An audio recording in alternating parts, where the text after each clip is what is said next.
Good morning, everybody. Monday morning, call chat again. How you doing, Steve? How was the weekend? I'm doing pretty darn good, David. Thank you for asking. How was your weekend? Oh, it was fabulous. Fabulous. A little All tired this right. morning. Sitting All on my right. All right. couch. Well, here we are. It's Monday. Let's get cracking. Today we have a very special guest. Today we have Mr. Chuck Witczak, PE. That stands for Professional Engineer. He is the president of Witczak Engineering. Chuck, thanks for coming today. Thanks for being with us. Why don't you share with our viewers a little bit about yourself and what you do? Sure. Thanks for having me, Steve. My name is Chuck Witczak. I am the president of Witczak Engineering. We are essentially a civil engineering firm. We're located down in Brick at this point in time, cover pretty much most of the state regardless. Our focus is basically split kind of halfway between work with the community associations, and we also do work for private developers. So that gives us a pretty good taste of both sides of the fence.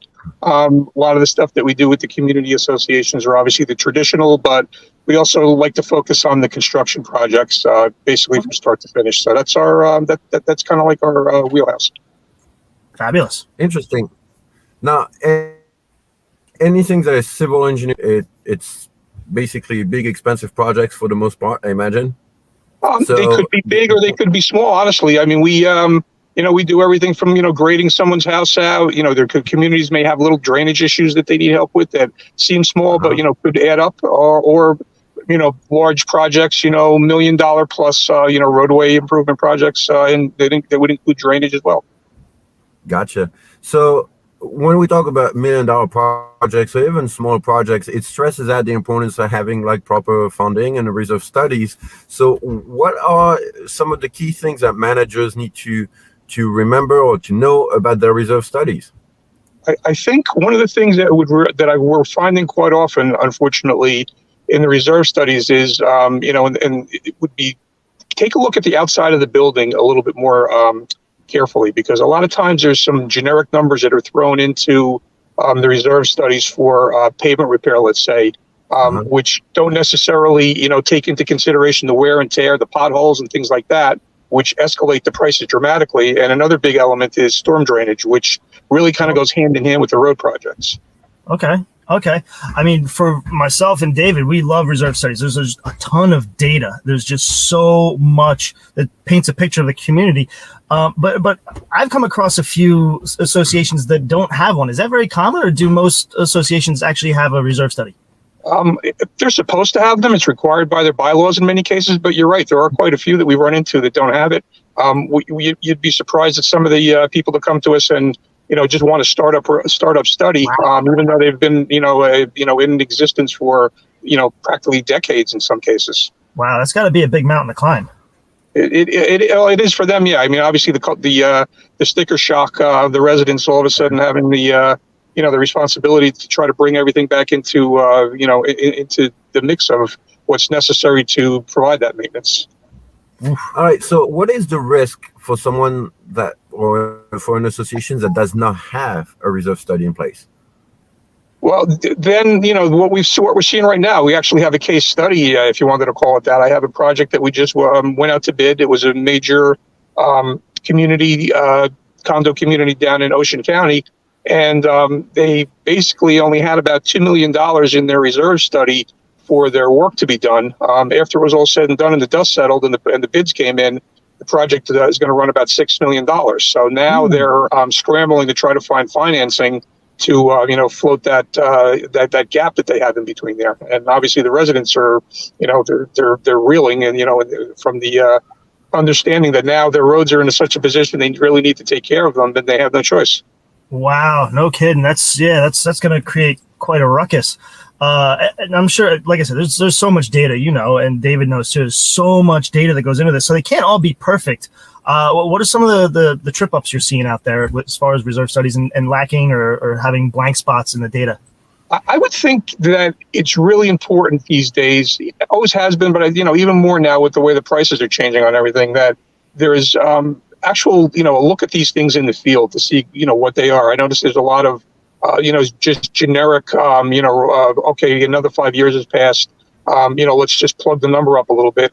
I think it's really important to get out and actually see these things and just make sure that the pace of the decay, if you will call it that, really correlates to that increase that you expected. Well, that's an interesting point. I never really thought of it this way, but it's true. We've seen an acceleration of those price. Things are going crazy. Resources are hard to come by. So, yeah, good point. Good point. Yeah, another element of it really has to do a lot with the weather. If we have mild winters, in the areas that are subjected to the cold, it's not going to be as bad as if we have some harsh winters where there's a lot of snow. Actually, the snow removal process itself is very damaging to a lot of the infrastructure, from the snow plows banging into things and wrecking them. So that really needs to be looked at to make sure that, like we said, it's on pace, and you didn't have an unexpected increase in your improvements. So that leads to so many questions about roadways and all, and I'm sure we're gonna maybe ask you a thing or two. But you mentioned earlier that you're dealing with stormwater management. One thing that we always hear is retention basin, and sometimes you're looking at a basin and you're like, that's not a retention basin, that's a detention basin. Can you explain a little bit for everyone what's the difference between these two types of basins? Good question. Sure. Yeah, I have a little things that some of the people actually like to hear. It's an easy way to kind of remember it. When you went to high school and you got in trouble, you went to detention. That means you stayed there for a little bit of time and they let you go eventually.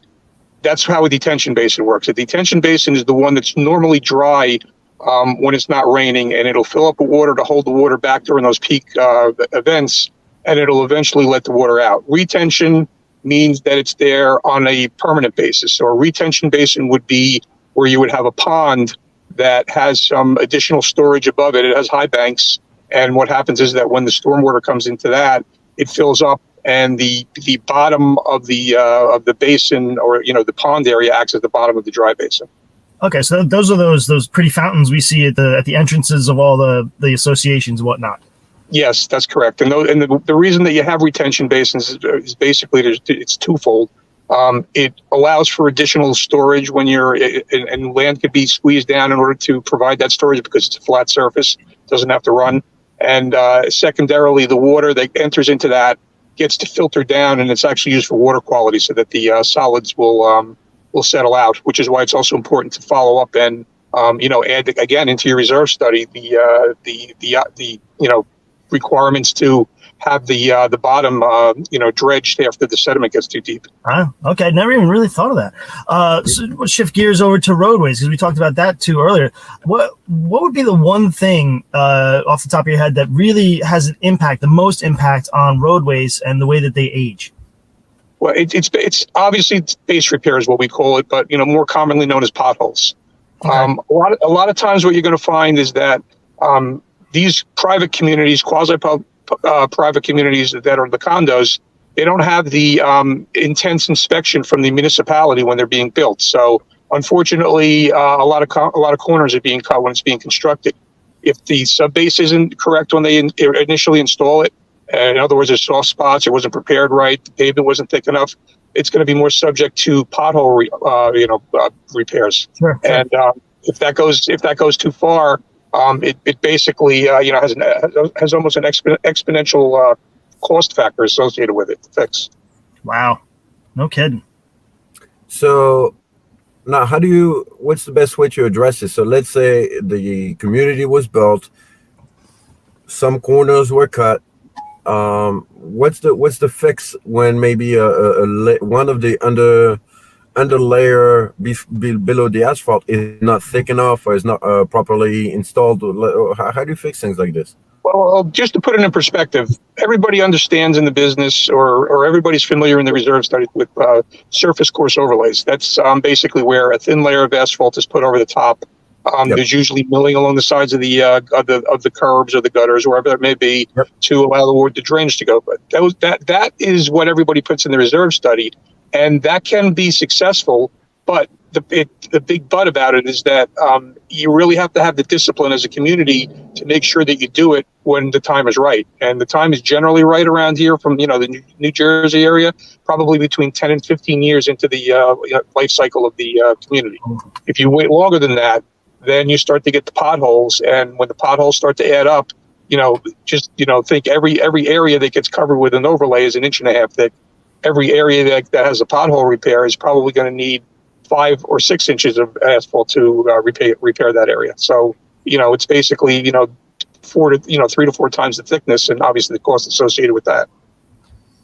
Huh. Wow. Yeah. No kidding. So yeah, it starts way back in the beginning. So it's another key example of how the reserve study establishing the age and the maintenance of the project really impacts it. Wow. No kidding.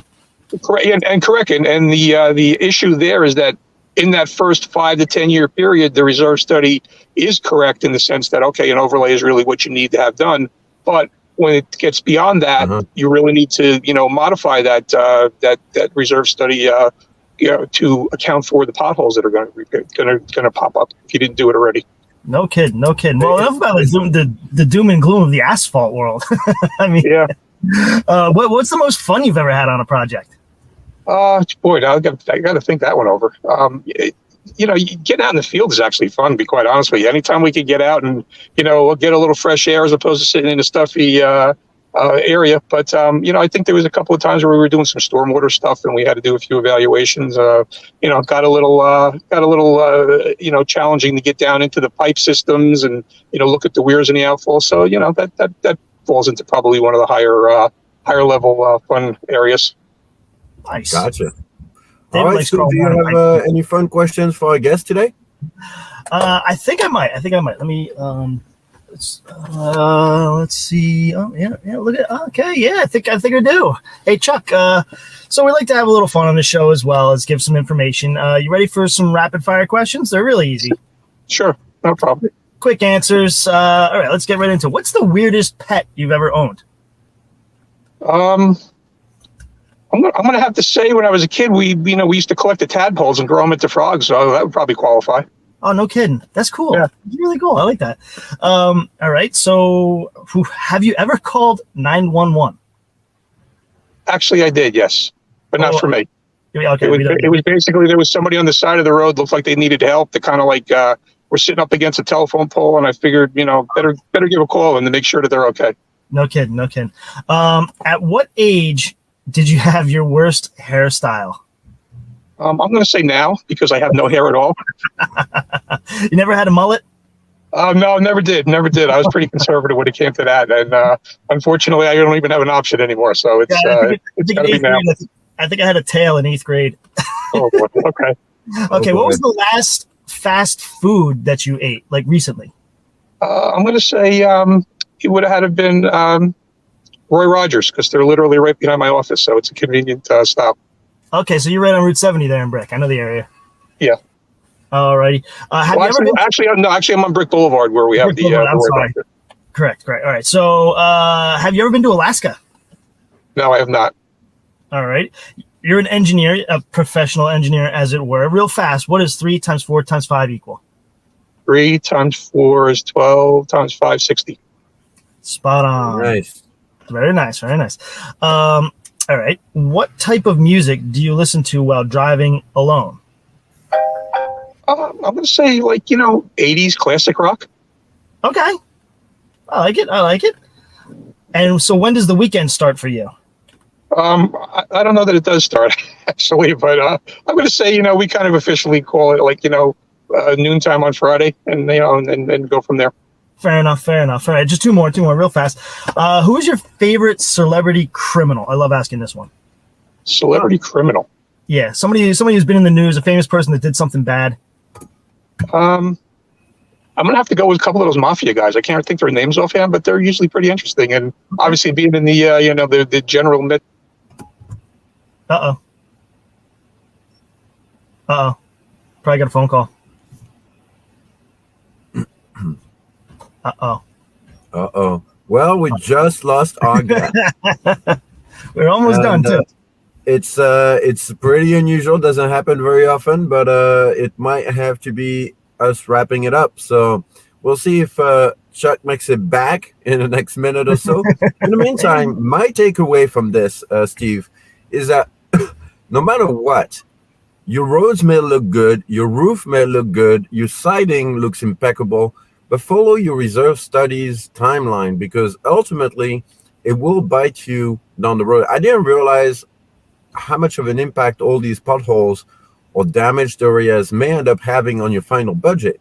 And you're not planning for that. It's not in the budget to fix the potholes. Right, It's you are, David. It's in the, yeah.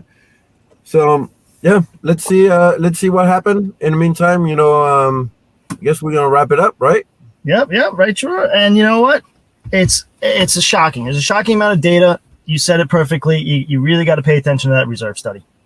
Yep. And hopefully, if you have any question, reach out to Chuck Witczak. Obviously, his name is tagged into this post. And, there we go. Check it down.